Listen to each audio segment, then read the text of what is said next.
Welcome back. व्यक्तिगत भिन्नताओं की अगली क्लास में आपका स्वागत है। कई प्रकार के बालकों की बात कर चुके हैं।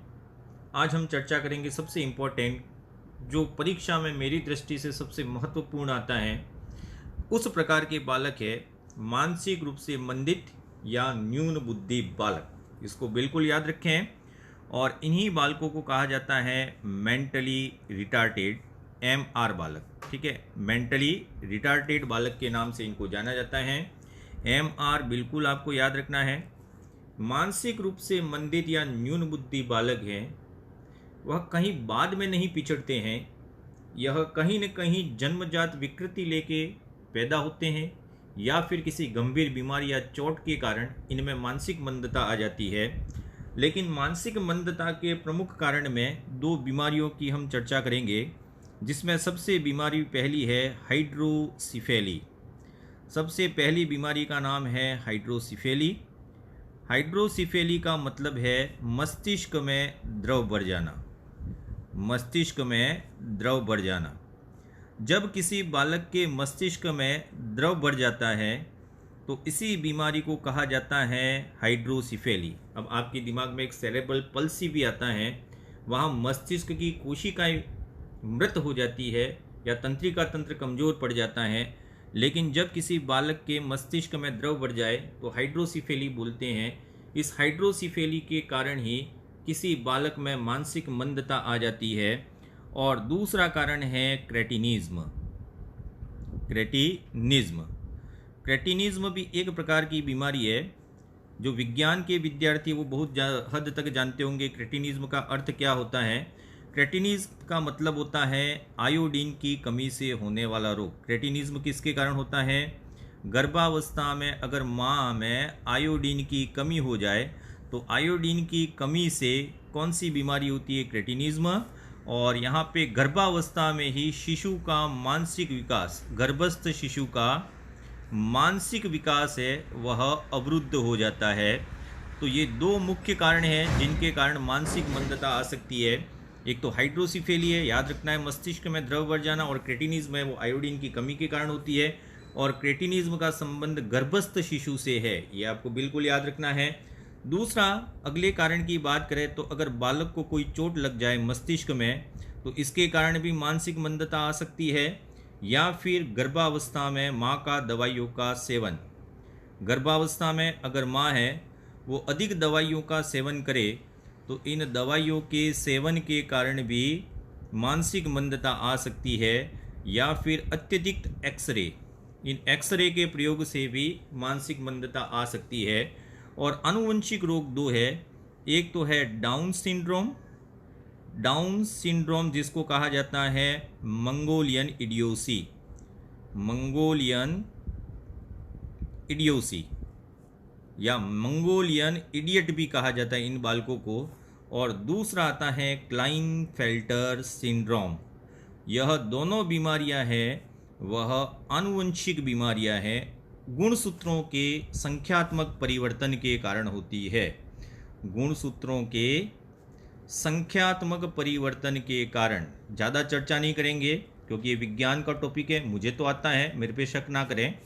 डाउन सिंड्रोम क्या होता है, क्लाइनफेल्टर सिंड्रोम क्या होता है, टर्नर भी होता है। लेकिन आपको आनुवंशिक कारण पूछे तो ये दो बीमारियां हैं, डाउन सिंड्रोम और क्लाइनफेल्टर। पूछा जा सकता है इन चारों में से कि हाइड्रोसिफेली, क्रेटिनिज्म, डाउन सिंड्रोम और क्लाइनफेल्टर, इसमें आनुवंशिक या गुणसूत्रीय परिवर्तन के कारण कौन से मानसिक मंदता जिम्मेदार है? तो ये डाउन सिंड्रोम और क्लाइनफेल्टर सिंड्रोम में गुणसूत्रों में उत्परिवर्तन या परिवर्तन के कारण होती है।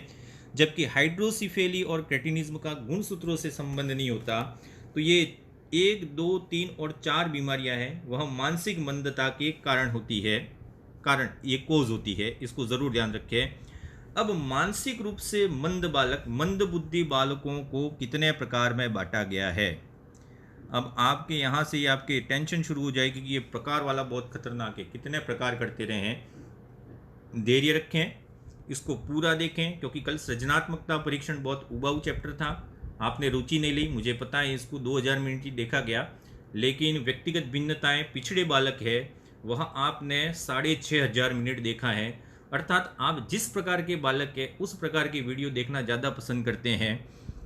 देखिए, मंदबुद्धि बालक की कोई विशेषता अगर आप में मिल जाए तो तैयार रहिएगा। मंदबुद्धि बालकों को दो प्रकार से बांटा है मनोवैज्ञानिकों ने। कई जगह गाइड्स में एक ही प्रकार आता है, लेकिन मैं बांटता हूँ एक तो आईक्यू के आधार पर। एक बालक होते हैं आईक्यू के आधार पर जिनका आईक्यू बहुत कम होता है, और दूसरा होता है समायोजन के आधार पर। दो प्रकार से वर्गीकरण कर सकते हैं कि मंदबुद्धि बालक है वह कितने प्रकार के होते, तो आईक्यू के आधार पर अलग होते हैं और समायोजन के आधार पर अलग होते हैं। आईक्यू के आधार पर बांटें तो ऐसे बालक जिनका आईक्यू है वह दो तरीके से आपको याद रखना है। सामान्यतः कहा जाता है 50 से 75।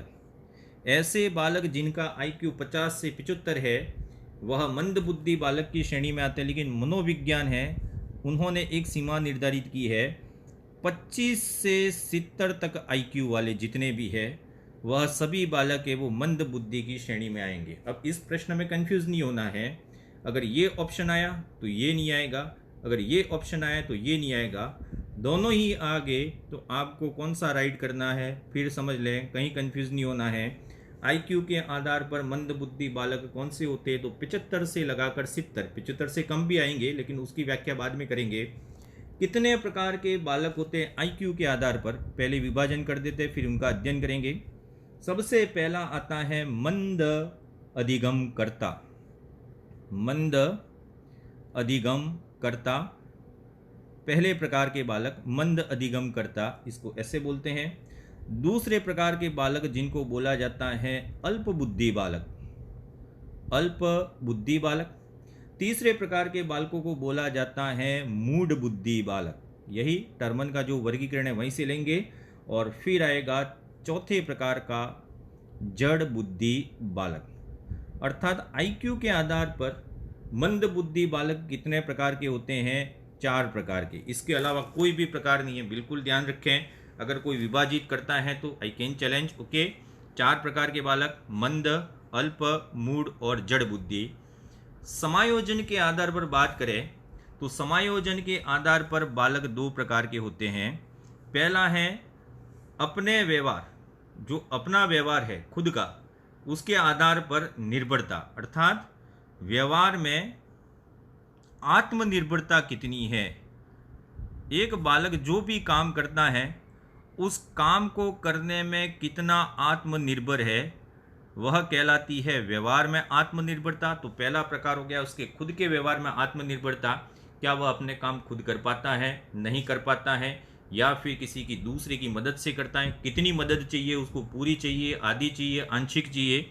और दूसरे प्रकार के वे बालक होते हैं जो समाज में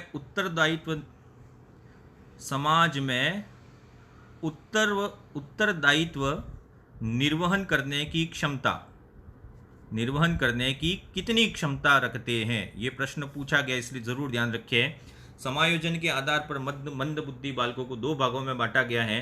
पहला किस पर आधारित है, खुद के व्यवहार में आत्मनिर्भरता, और उसको अगर कोई उत्तरदायित्व दिया जाए तो उस कार्य को करने में किस प्रकार से अपनी भूमिका निभाता है। इस भूमिका के आधार पर कहा जा सकता है कि वह बालक प्रतिभाशाली है, सृजनात्मक है, औसत है, पिछड़ा है या मंदबुद्धि बालक है। अधिकतर आपने देखा होगा किसी को कोई काम सौंपा जाए तो बहुत सारे लोग खड़े हैं इधर, तो एक व्यक्ति वह पीछे चला जाता है। आप भी कहीं किसी फंक्शन में जाते हैं, एक जाजम ऐसे पड़ी है, यहाँ पे आगंतुक बैठे हैं, तो आप जब भी इस दरवाजे से घुसेंगे तो आप अपनी सीट है वो यहाँ नहीं ढूंढेंगे, आप यहाँ किसी कोने में जाके बैठ जाएंगे छुप के। तो यह भी मंदबुद्धि बालक का एक लक्षण है, ध्यान रखें, हमेशा आगे रहना चाहिए आपको। तो उत्तरदायित्व निर्वहन की क्षमता के आधार पर भी बालक मंदबुद्धि हो सकते हैं। तो 2 प्रकार के विभाजन कर दिए, आईक्यू के आधार पर और दूसरा है समायोजन के आधार पर। लेकिन आजकल इन कंसेप्ट का ज़्यादातर उपयोग किया जाता है, आईक्यू का उपयोग मंदता के निर्धारण में नहीं किया जाता है।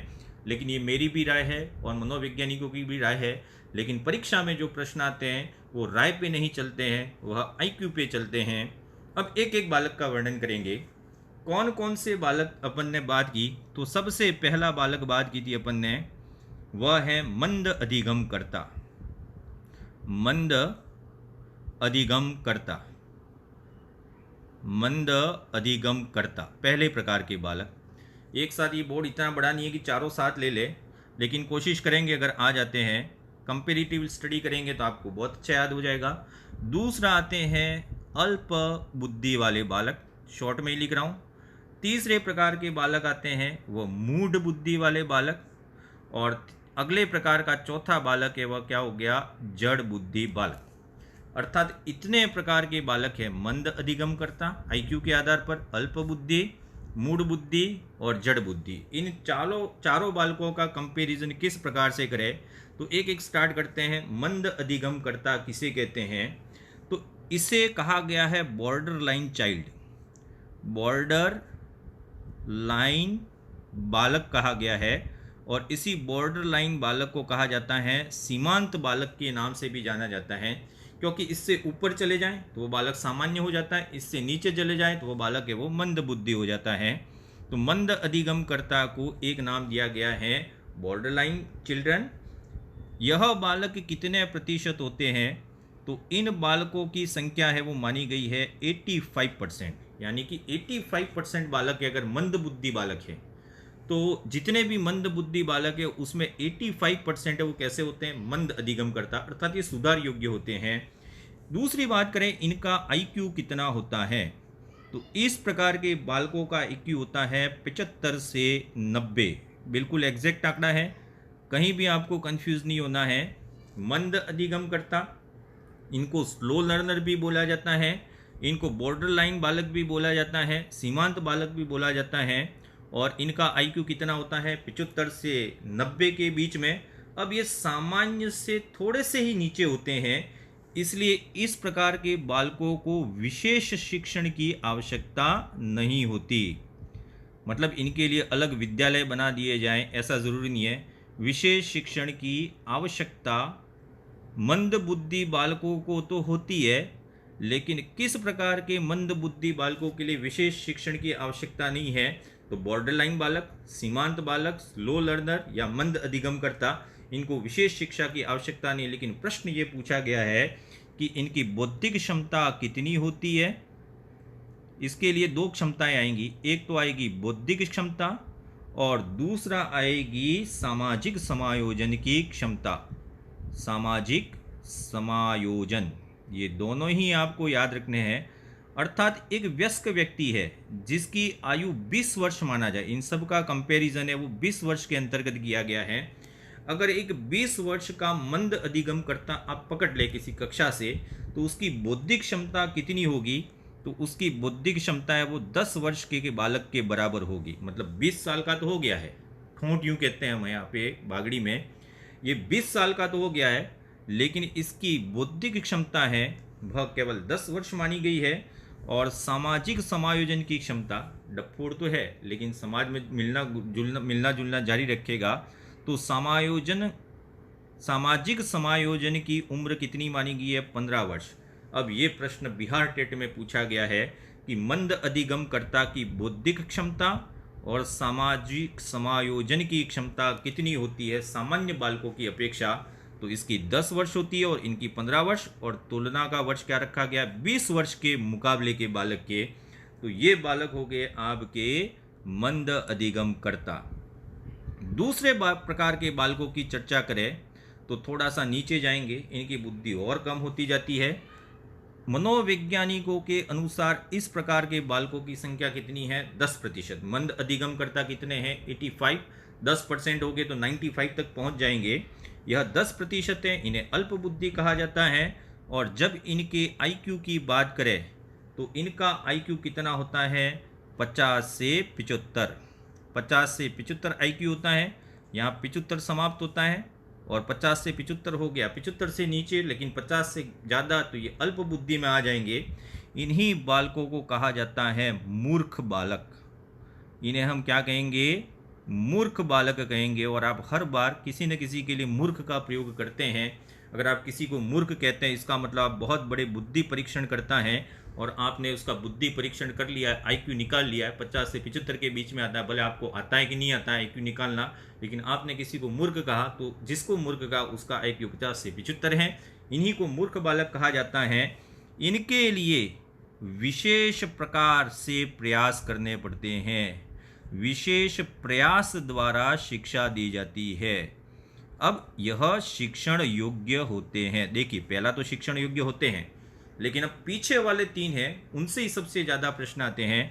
इनको विशेष शिक्षा देने की ज़रूरत नहीं है, लेकिन इन्हें विशेष प्रयास द्वारा शिक्षा दी जाती है, इसलिए इनको बोलते हैं शैक्षिक रूप से मंद बालक, और इसको बोलते हैं एजुकेबल मेंटली रिटार्टेड चाइल्ड। इनके लिए एक शब्द का प्रयोग किया गया है EMR।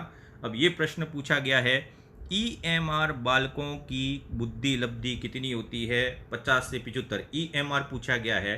तो हर प्रश्न पे फोकस करें, बिल्कुल आपको ध्यान रखना है। इन बालकों की यही दोनों बात करें, कौन सी? बौद्धिक योग्यता और सामाजिक समायोजन की योग्यता। तो इनकी उम्र भी बताई गई है। इनकी उम्र 20 साल के कंपैरिजन में केवल 6 वर्ष की होती है, और सामाजिक समायोजन की क्षमता है वो कितनी होती है? 10 वर्ष। एक कंसेप्ट समझे, बौद्धिक क्षमता से हमेशा सामाजिक समायोजन की क्षमता ज़्यादा ही होती है, क्योंकि हर कोई पढ़ना लिखना नहीं जानता है, लेकिन हो सकता है उसका सामाजिक समायोजन थोड़ा सा ठीक हो। तो बौद्धिक क्षमता कथन में पूछा जा सकता है कि बौद्धिक क्षमता हमेशा सामाजिक समायोजन से कम ही होती है, या फिर सामाजिक समायोजन की क्षमता बौद्धिक क्षमता से ज़्यादा ही होती है। तो इनके लिए 15 का 6 वर्ष हो गया, और 10 का 6 वर्ष हो गया, और 15 के लिए कितना वर्ष हो गया? 10 वर्ष हो गया। इन्हीं को EMR बालक के नाम से जाना जाता है। अगला आता है मूढ़ बुद्धि बालक। दुर्लभ होते हैं, हो सकता है आप में से भी एक हो जाए। इनका आंकड़ा होता है केवल 3.5%। पूरे विश्व में 3.5% बालक है वह मूढ़ बुद्धि बालक होते हैं। और इन मूढ़ बुद्धि बालकों का IQ कितना होता है? देखिए, सब जगह मैं IQ एक ही लाइन में लिख रहा हूँ, ताकि आप इसका स्क्रीनशॉट लें या नोट्स बनाए तो आपको आसानी होगी। वैसे आप ये तो करते ही नहीं है, मैं ऐसा क्या पढ़ा देता हूँ कि आप मेरे इस पढ़ाने का स्क्रीनशॉट लेंगे या नोट्स बना देंगे। मैं बिल्कुल आपकी क्षमताओं से परिचित हूँ, कई ज़्यादा क्षमताएं, इससे ज़्यादा आप जानते हैं। इनका IQ होता है 25 से 50। 25 से 50 IQ है, इसका मतलब वह मूढ़ बुद्धि बालक में आ जाएंगे। यह बालक है, इनको पढ़ाने की आप कोशिश करेंगे तो ये कभी नहीं पढ़ेंगे, यानी कि यह बालक शिक्षण योग्य नहीं होते हैं। अर्थात शिक्षण नहीं दे तो क्या दिया जाए? तो यह बालक है वो किसके योग्य होते हैं? प्रशिक्षण योग्य होते हैं। सबसे इम्पोर्टेंट प्रश्न है कि किस प्रकार के बालक शिक्षण योग्य नहीं होते हैं, या फिर पूछा जाए कि किस प्रकार के बालक है वह प्रशिक्षण योग्य होते हैं। मतलब इनको ट्रेनिंग दी जानी चाहिए। तो ट्रेनिंग से इनका वर्ड बना TMR। इनको क्या बोला जाता है? TMR। अब देखें, इसको बोला जाता है SMR, स्लो लर्नर या स्लो मेंटली रिटार्टेड। ये ज़्यादा नहीं पूछा जाता। EMR, TMR और PMR पूछा जाता है। तो इनके लिए कितनी आयु होगी? बौद्धिक क्षमता की बात करें तो इनकी बौद्धिक क्षमता केवल कितनी होती है? 4 वर्ष, और ये होती है 7 वर्ष। सामाजिक समायोजन की आयु कितनी होती है? 7 वर्ष। तो ये बालक हो गए मूढ़ बुद्धि बालक। मूढ़ बुद्धि बालक के बाद आता है जड़ बुद्धि बालक। जड़ बुद्धि बालकों की संख्या मानी गई है 1.5%। अब आपके दिमाग में आ गया होगा पहले से ही कि किसी न किसी तरीके से आपको 100% करना है। तो जो गणितज्ञ हैं इस ग्रुप में, उन गणितज्ञों ने पहले से ही डिसाइड कर लिया होगा। तो जड़ बुद्धि बालक हैं वह कितने हैं? 1.5%। तो सर्वाधिक मंद बुद्धि, सर्वाधिक मानसिक विकलांग बालक कितने हैं? 85% मंद अधिगम करता। और सबसे कम किसकी मात्रा होती है? संख्या होती है जड़ बुद्धि। इनके IQ की बात करें तो लास्ट में बेचारे होते हैं, इनका IQ होता है 25 से कम, मतलब लास्ट पूंछ पे होता है, और इनको जड़ बुद्धि कहा जाता है। अब ये बालक है वह कैसे होते हैं? ना तो शिक्षण योग्य होते हैं ना प्रशिक्षण योग्य होते हैं। ये बालक कैसे होते हैं? आश्रित होते हैं। आश्रित का मतलब है यह बालक स्वयं की देखभाल भी नहीं कर पाते। स्वयं की देखभाल नहीं कर पाते, पूर्णतः आश्रित होते हैं। अर्थात न तो ये शिक्षण योग्य हैं और न ही ये कैसे हैं? प्रशिक्षण योग्य है। अब ये किस योग्य हैं? तो ये केवल आश्रित रहते हैं, इसलिए इनको बोला गया है PMR। पी का मतलब हुआ profound, profound mentally retarded child. ठीक है, तो आपको 3 चीजें याद रखनी इस पूरी टेबल में से। वो क्या है?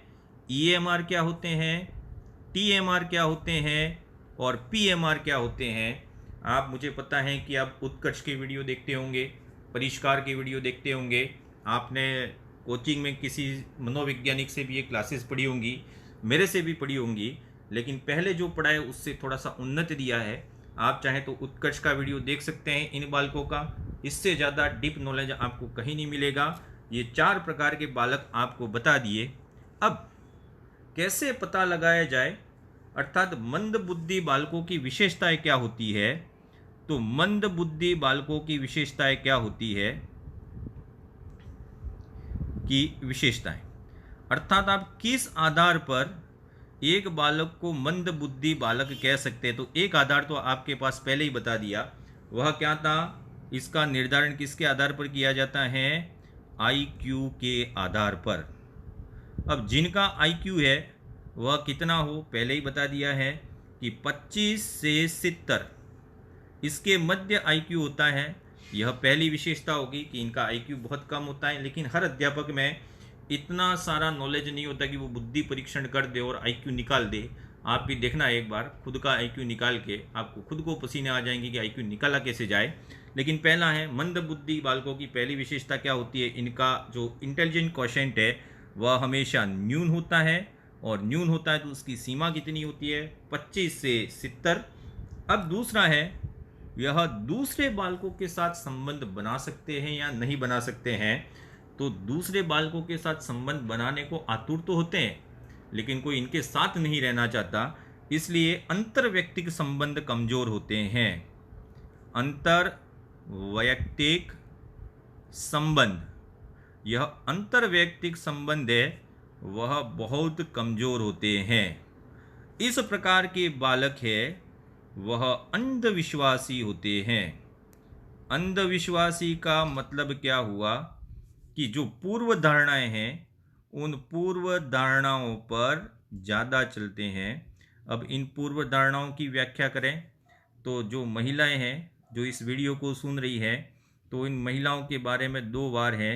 एक तो है बुधवार, और एक होता है आपका शनिवार। ये बुधवार और शनिवार को जब आप अपने पियर चले जाए ना, तो मजाल है कोई भी मुसीबत आ जाए वापस अपने ससुराल आ जाएं। कहते हैं कि इन दोनों दिनों को वहाँ जाके पाला टच करके वापस नहीं आ सकते। तो ये क्या हो गया? अंधविश्वास या पूर्व धारणा है। अगर आप ऐसा करते हैं तो डेफिनेटली आप मंद बुद्धि बालक की श्रेणी में आएंगे। मान लीजिए आपका रास्ता बिल्ली काट ले तो आप कहीं जाएंगे कि नहीं जाएंगे? आप घर से निकले और किसी व्यक्ति ने छींक खा ली, या शकुन की एक बात चलती है कि इस व्यक्ति के सामने मिलने से काम अच्छा नहीं होता, तो कुछ लोग इन पे भी विश्वास करते हैं। अब मान लीजिए आप रीट का एग्ज़ाम देने जा रहे हैं, गांव की ये 4 रास्ते हैं, अब आपको रीट का एग्ज़ाम तो देना ही है, चाहे बिल्ली मिले कुछ भी मिले। अब मान लीजिए शकुन खराब है, वो 4 जने गांव में पता चल गया, ये अपने शकुन को खराब मानता है, ये 4 और 4 इन रास्तों पे खड़े हो गए, तो मजाल है कि आप इसमें जाओ कि नहीं जाओ, जाएंगे आप। एग्ज़ाम आपके लिए इम्पोर्टेंट है, ठीक है। फिर भी सामान्य परिस्थितियों में आप इनका पालन करते हैं, आप मंद बुद्धि बालक ये समझ लें। अगली बात करें मानसिक विकास, ये प्रश्न पूछा गया है, इनका मानसिक विकास कितने प्रतिशत होता है? तो सामान्य बालकों की तुलना में, है ना, प्रतिभाशाली बालकों की तुलना में नहीं बात कर रहे हैं, सामान्य बालकों की तुलना में इनका मानसिक विकास होता है केवल 50 से 75% ही इसका मेंटल डेवलपमेंट होता है। इसमें क्या क्या कमी होती है? 5वां नंबर, कौन कौन सी क्षमताओं में कमी होती है? तो कुछ क्षमताएं हैं, मैं लिख रहा हूँ। इनकी स्मृति है वह बहुत कमज़ोर होती है, याद कुछ नहीं रहता, यह कभी भी सामान्यीकरण नहीं कर पाते, जनरलाइजेशन बिल्कुल नहीं कर पाते। सामान्यीकरण की क्षमता, स्मृति क्षमता, भाषा योग्यता इसका भी अभाव होता है। भाषा योग्यता के बाद है प्रत्ययीकरण और प्रत्यक्षीकरण, इसकी भी, इस क्षमता का भी अभाव होता है। और जो कल पढ़ चुके हैं सृजनशीलता, ये तो बिल्कुल नहीं होती। तो 1, 2, 3, 4 और 5 ये पाँचों ही क्षमता है वह इस प्रकार के बालकों में क्या होती है, कम होती है। अब अगली बात करें, इस प्रकार के बालक है वह सामान्य कक्षा विद्यालयों में अध्ययन नहीं कर सकते। अगला पॉइंट, सामान्य कक्षाओं में अध्ययन नहीं कर सकते।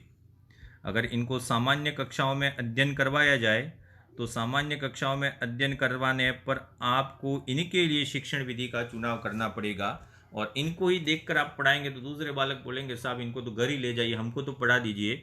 इसलिए सामान्य कक्षाओं में अध्ययन नहीं कर सकते। विशेष विद्यालयों की स्थापना होनी चाहिए।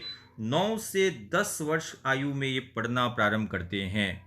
यानी कि पढ़ना कब प्रारंभ करते हैं, तो पढ़ना प्रारंभ करते हैं यह लगभग 9 से 10 वर्ष। और आप सरप्राइज होंगे कि आइंस्टाइन ने भी 9 से 10 वर्ष में ही पढ़ना शुरू किया था, लेकिन आइंस्टाइन है वह मंद बुद्धि बालक नहीं था। ये ध्यान रखें, आप खुश नहीं हो जाए कि आइंस्टाइन भी 9 से 10 वर्ष में पढ़ा तो हम भी 9-10 वर्ष में पढ़े तो हम भी बहुत आगे हैं। अब बात करें, इनमें सूझ और अंतर्दृष्टि बिल्कुल नहीं होती, सूझ का अभाव होता है, इसीलिए इनको पढ़ाया कैसे जाए। तो आप अधिगम के सिद्धांत पढ़े होंगे। मंद बुद्धि बालकों के लिए कौन सा अधिगम का सिद्धांत है वह सर्वश्रेष्ठ माना गया है, तो मंद बुद्धि बालकों के लिए प्रयास एवं त्रुटि का सिद्धांत, ये बिल्कुल याद रखें, प्रयास एवं त्रुटि का सिद्धांत, प्रयास एवं त्रुटि का सिद्धांत थॉर्नडाइक, ठीक है ना। तो ये प्रश्न भी आ चुका है कि थॉर्नडाइक का सिद्धांत है वह किस बालकों के लिए सबसे ज़्यादा उपयोगी है, तो मंद बुद्धि बालकों के लिए। अब इनका अवधान विस्तार है 9वां, अवधान विस्तार। ये पॉइंट भी बिल्कुल आप में होगा जहाँ तक मुझे उम्मीद है। अवधान विस्तार का मतलब है span of attention, span of attention. Span of attention, आप किसी चीज़ पर कितनी देर तक या कितने समय तक ध्यान केंद्रित कर सकते हैं। तो मुझे पता है कि आपके काम की चीज़ें तो आप आंखें फाड़ कर उसको देखते ही रहेंगे, लेकिन जब आप पढ़ने बैठते हैं ना, तो आप जब तक एक किताब का ये पेज है और आप पहली, दूसरी, तीसरी, चौथी और 5वीं लाइन में जाते हैं, फिर पढ़ते तो रहते हैं, लेकिन आपका दिमाग बहुत खतरनाक होता है, ये किसी दूसरी चीज़ की ओर विचार करता है, लेकिन आपकी जो आंखें वो यहाँ लगी रहती है। यही कहलाता है अवधान विस्तार। तो मंद बुद्धि बालकों में अवधान विस्तार कैसा होता है, बहुत कम होता है और भग्नाशा की मात्रा सबसे ज़्यादा होती है, भग्नाशा की मात्रा सर्वाधिक होती है। अब इस प्रकार के बालक आपको स्कूल में मिल जाएं तो फिर आप पढ़ाने लग जाएं तो आप तो महान हो जाएंगे। फिर भी इनके शिक्षा की व्यवस्था कैसे की जाए, ये सबसे ज़्यादा पूछा गया है शिक्षा के बारे में। और जब शिक्षा के बारे में पूछा जाता है तो मंद बुद्धि बालकों के बारे में ही पूछा जाता है। मंद बुद्धि बालकों की शिक्षा किस प्रकार से होनी चाहिए, तो मंद बुद्धि बालकों की शिक्षा उद्देश्य के आधार पर किस प्रकार की होनी चाहिए, पहला पॉइंट है। दूसरा है पाठ्यक्रम के आधार पर किस प्रकार की होनी चाहिए, पाठ्यक्रम के आधार पर किस प्रकार की होनी चाहिए, और उसका कक्ष या कक्षा के आधार पर कैसी होनी चाहिए, इन सभी पॉइंट की चर्चा करेंगे। एक मंद बुद्धि बालक है, उसकी शिक्षा के लिए कौन कौन से उद्देश्य होने चाहिए, ये बिल्कुल ध्यान रखें। यहाँ पे शिक्षा की बात करें तो सामाजिक अनुभवों का विकास, पहला उद्देश्य क्या होना चाहिए, सामाजिक अनुभवों का विकास। ये प्रश्न पूछा गया है, इसलिए ज़रूर ध्यान रखें शिक्षा का उद्देश्य कैसा होना चाहिए, तो सामाजिक अनुभवों का विकास करे, ये पहला उद्देश्य होना चाहिए। इन बालकों को संवेगात्मक सुरक्षा मिले, प्रमुख उद्देश्य शिक्षा का संवेगात्मक सुरक्षा, ये भी एक उद्देश्य है मंद बुद्धि बालकों की शिक्षा का। तीसरे उद्देश्य की बात करें तो अवकाश के समय का सदुपयोग, ये सबसे ज़्यादा इम्पोर्टेंट है। अवकाश के समय का सदुपयोग, इस प्रकार की शिक्षा का उद्देश्य ये होना चाहिए। अवकाश जब भी उस समय का सदुपयोग करे। पारिवारिक जीवन व्यतीत करने की योग्यता विकसित करे, पारिवारिक जीवन व्यतीत करने की योग्यता विकसित करे। ऐसा पाठ्यक्रम ऐसा उद्देश्य होना चाहिए उस शिक्षा का। और अगला है समुदाय के साथ समायोजन। समुदाय के साथ समायोजन। तो मंदबुद्धि बालकों की शिक्षा उद्देश्य के आधार पर कैसी होनी चाहिए? तो इतने उद्देश्य है, 1 2 3 4 और ये 5 है। तो बहुत सारे, आप गिन गिन के थक जाएंगे, लेकिन ये 5 अक्सर परीक्षा में पूछे जाते हैं। पहला उद्देश्य सामाजिक अनुभवों का विकास, दूसरा संवेगात्मक विकास, अवकाश के समय का सदुपयोग, पारिवारिक जीवन व्यतीत करने की योग्यता और समुदाय के साथ समायोजन की योग्यता। ये किसके एस्पेक्ट हैं? उद्देश्य के। पाठ्यक्रम के आधार पर शिक्षा किस प्रकार की होनी चाहिए? तो पाठ्यक्रम के आधार पर चर्चा करें। तो पाठ्यक्रम के आधार पर आप उसका पाठ्यक्रम क्या करेंगे? तो इस पाठ्यक्रम के लिए एक मनोवैज्ञानिक था जिसका नाम था गोल्डस्टीन। ये गोल्डस्टीन केमिस्ट्री में भी आता है, पर केमिस्ट्री वाला नहीं है। इसने पाठ्यक्रम निर्माण के 10 आधार बताए थे। ये प्रश्न भी पूछा गया है कि किस मनोवैज्ञानिक ने मंदबुद्धि बालकों के पाठ्यक्रम के निर्माण हेतु 10 आधारों का निर्माण किया था। तो ये 10 आधारों का निर्माण करने वाला व्यक्ति कौन था? गोल्डस्टीन। उन्हीं 10 आधारों में से कुछ लिए गए हैं। कौन कौन से आधार हो सकते हैं? तो हम इसको स्ट्रेट रूप में लिखेंगे। पाठ्यक्रम कैसा होना चाहिए? शारीरिक एवं कौन सी शिक्षा दे? मानसिक स्वास्थ्य से संबंधित। इसमें चैप्टर कैसे होने चाहिए? तो शारीरिक स्वास्थ्य, और दूसरा इसके साथ ही आता है मानसिक स्वास्थ्य। मैं छोटा राइटिंग लिख रहा हूँ, हो सकता है आपको दिखे कि नहीं दिखे। शिक्षा में पाठ्यक्रम में शारीरिक स्वास्थ्य और मानसिक स्वास्थ्य से संबंधित चैप्टर होने चाहिए। इनको पाठ्यक्रम में प्राथमिक उपचार के बारे में भी बताया जाना चाहिए। प्राथमिक उपचार के बारे में भी बताया जाना चाहिए। इनके पाठ्यक्रम में नैतिक शिक्षा होनी चाहिए। नैतिक शिक्षा मंदबुद्धि बालकों के लिए बिल्कुल होनी चाहिए। दूसरा है स्वच्छता एवं भोजन का ज्ञान। स्वच्छता एवं भोजन का ज्ञान। और स्वच्छता और भोजन शब्द आता है तो एक बीमारी आती है, बुलिमिया नर्वोसा। Bulimia nervosa. वैसे तो ये मंदबुद्धि बालकों की विशेषता नहीं होती है, फिर भी एक बुलिमिया है, वह पूछा जाता है, बुलिमिया नर्वोसा। लेकिन नर्वोसा शब्द जहाँ पे भी आता है खाने से संबंधित है, समझ लीजिए। बुलिमिया का संबंध है खाने से संबंधित। ऐसी अयोग्यता जो खाने से संबंधित होती है, मतलब व्यक्ति को कितना खाना है वो पता ही नहीं चलता, मतलब उसका पेट भर गया उसके बाद भी खाता रहता है। यहाँ पे सिर्फ समझाने के लिए बताया था, इसको यहाँ पे ना डाल दे। बुलिमिया का संबंध किससे? भोजन ग्रहण संबंधी विकृति। तो स्वच्छता और भोजन के बारे में शिक्षा दी जानी चाहिए। समाजीकरण की शिक्षा, बालक समाजीकरण कर सके तो समाजीकरण की शिक्षा दी जानी चाहिए। और एक प्रश्न पूछा गया था हस्तशिल्प की शिक्षा। यह प्रश्न सेकंड ग्रेड में और रीट दोनों में पूछा गया है। निम्न में से किस प्रकार के बालकों को हस्तशिल्प की शिक्षा दी जाए? तो बहुत सारी बुक में पिछड़े बालक भी लिखा हुआ है, लेकिन आरबीएससी एंड आरपीएससी दोनों ने ही माना था हस्तशिल्प की शिक्षा है वह किस प्रकार के बालकों के लिए उपयोगी है। तो हस्तशिल्प की शिक्षा है वह मंदबुद्धि बालकों के लिए उपयोगी है। अब कक्षा कैसी होनी चाहिए?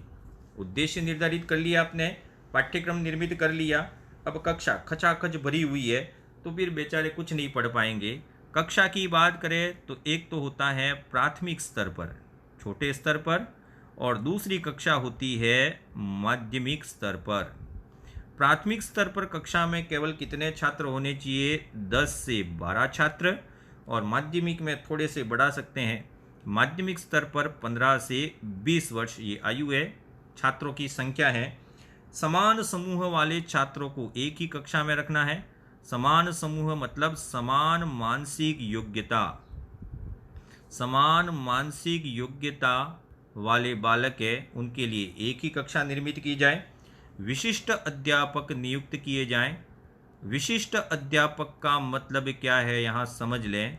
ऐसे अध्यापक जिनमें धैर्य सबसे ज़्यादा हो, धैर्य का गुण जिसमें सबसे ज़्यादा हो, उन्हीं अध्यापकों की नियुक्ति की जानी चाहिए। क्योंकि इस बालक को आप 10 बार समझाएंगे तो भी नहीं समझेगा, आपकी कक्षा में अगर आप पढ़ा रहे हैं किसी बालक को और 10 मिनट तक भी नहीं समझता है तो आप उसको 2-4 लाफे मार देंगे, यहाँ नहीं चलेगा। आप में क्या होना चाहिए? धैर्य का गुण होना चाहिए। इस प्रकार के अध्यापकों की व्यवस्था की जाए और कक्षा में अधिक से अधिक श्रव्य दृश्य सामग्री का उपयोग किया जाए। सामग्री का उपयोग। अब देखिए, पिछड़े बालक और मंदबुद्धि बालक, श्रव्य दृश्य सामग्री प्रदर्शन विधि है, प्रयोगशाला विधि इन बालकों के लिए जरा भी उपयोगी नहीं है। ये ध्यान रखें, प्रयोगशाला विधि इनके लिए खतरनाक होती है। इनके लिए केवल प्रदर्शन विधि ही काम आती है। हेमंत जी ने ये प्रश्न शायद कहीं पूछा था, मुझे याद आ रहा है। तो इस प्रकार से मंदबुद्धि बालकों की शिक्षा के उद्देश्य क्या होने चाहिए, पाठ्यक्रम क्या होना चाहिए और इसमें कक्षा की व्यवस्था है वह किस प्रकार से की जानी चाहिए, यह आपको बिल्कुल ध्यान रखना है। तो ये हो गए मंदबुद्धि बालक। मंदबुद्धि बालक के बाद आता है, आज पढ़ेंगे लास्ट बालक है यह समस्यात्मक बालक। समस्यात्मक बालक। देखिए, बालक बहुत सारे हैं, हम एक प्रकार के बालक नहीं पढ़ेंगे, वह है वंचित बालक। क्योंकि आरटी में आप पूरा पढ़ लेंगे वंचित बालकों की शिक्षा के बारे में, आरटी से आपको पढ़ना है। समस्यात्मक बालक किसे कहते हैं? तो समस्यात्मक बालक का सर्वाधिक संबंध है अनुशासनहीनता। अगर कोई बालक है वह बार बार अनुशासनहीनता कर रहा है, इसका मतलब वह बालक कौन सी श्रेणी में आएगा? समस्यात्मक बालक की श्रेणी में आएगा। अर्थात समस्यात्मक बालकों का संबंध किससे होता है? अनुशासनहीनता से होता है। यह चोरी करेंगे, झूठ बोलेंगे, इनमें आक्रामकता होती है, स्कूल से देर आना, ये सभी बालक क्या कहलाते हैं? समस्यात्मक बालक। देखिए, समस्यात्मक और अपराधी में अंतर है। जब हम अपराधी बालक पढ़ेंगे तो इनको थोड़ा डिफ्रेंशिएट करेंगे। समस्यात्मक बालक कौन कौन से होते हैं? तो ऐसे बालक जो चोरी करना, झूठ बोलना, झूठ बोलने के अलावा ऐसे बालक जिसमें ज़्यादा आक्रामकता होती है, ज़्यादा आक्रामकता अर्थात आक्रामकता है तो बार बार झगड़ा करेंगे, और विद्यालय में देर से आना, आदतन अपराधी होते हैं। इसके साथ साथ ही कह सकते हैं कार्य में असावधानी, कक्षा में विघ्न डालें, आज्ञा का उल्लंघन करें, अभद्र भाषा का प्रयोग करें, ये सभी बालक है वो किस श्रेणी में आएंगे? समस्यात्मक बालक। लेकिन बोअर एक मनोवैज्ञानिक थे, इन बोअर ने कहा था कि समस्यात्मक बालक कौन से होते हैं? इन्होंने 4 गुण बताए थे। यह 4 गुण जिस बालक में है वह सभी बालक है वह समस्यात्मक बालक की श्रेणी में आएंगे, जिसमें पहला है सीखने की ऐसी अक्षमता। सीखने की ऐसी अक्षमता तो है, लेकिन जिसकी बौद्धिक स्तर पर व्याख्या नहीं की जा सके, मतलब बुद्धि से कोई लेना देना नहीं है। अर्थात सीखने की ऐसी अक्षमता जिसकी बौद्धिक स्तर पर व्याख्या संभव नहीं है। आप कितने भी आईक्यू निकाल दें, आईक्यू ठीक ठाक आता है, फिर भी ये अक्षम होते हैं पढ़ने में। दूसरा है अंतर्व्यक्तिक संबंध बनाने की अयोग्यता। अंतर्व्यक्तिक संबंध बनाने की अयोग्यता। अब ये मंदबुद्धि बालक में भी आता है और इसमें भी आता है, लेकिन इनका कारण दूसरा होता है। इसका कारण क्या है वो समझ लें। सामान्य परिस्थितियों में भी असामान्य व्यवहार होता है। इसका रीज़न क्या है? सामान्य परिस्थितियों में अगर परिस्थितियां भी ठीक ठाक है, लेकिन सामान्य परिस्थितियों में भी अगर असामान्य व्यवहार करता है तो यह भी किस प्रकार का बालक आएगा? समस्यात्मक बालक आएगा। और चौथा है दुख एवं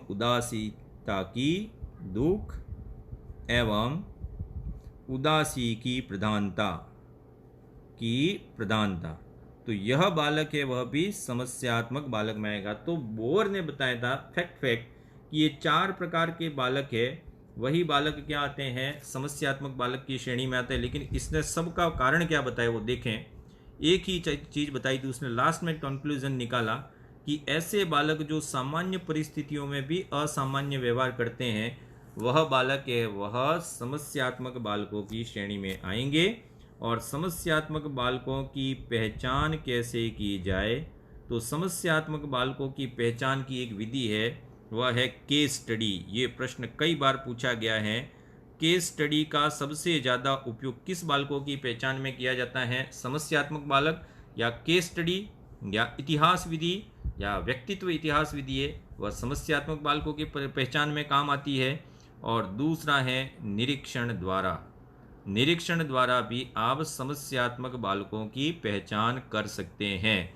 तो आज हमने दो प्रकार के बालकों की बात की। वह बालक कौन कौन से हैं? तो एक तो हमने बात की मानसिक रूप से मंदित या न्यून बुद्धि बालक, जिनको एमआर कहा जाता है। और दूसरा है समस्यात्मक बालक, जो कक्षा में हमेशा अनुशासनहीनता करे, अर्थात पहले तो छात्रों को परेशान करे छात्रों के लिए, और जब छात्र निपट जाएं तो फिर किसकी बारी आ जाए? शिक्षक। बार बार शिक्षक एवं छात्रों को परेशान करें, यह बालक समस्यात्मक बालकों की श्रेणी में आते हैं। तो कल का टॉपिक इसको ध्यान से देख लें। ईएमआर, टीएमआर, पीएमआर आपको याद रखना है। इसके साथ ही मंद बुद्धि बालकों की विशेषताएं आपको याद रखनी है। इसके साथ ही मंद बुद्धि बालकों की शिक्षा के बारे में भी आपको याद रखना है। कल व्यक्तिगत भिन्नताएं हम समाप्त करेंगे। दो प्रकार के बालक बचे हैं, प्रतिभाशाली बालक और अपराधी बालक। अब इसमें से एक प्रकार आपका है, वह आप डिसाइड करेंगे कि हम कौन से प्रकार में आपको सम्मिलित करें। धन्यवाद एंड कीप स्माइलिंग।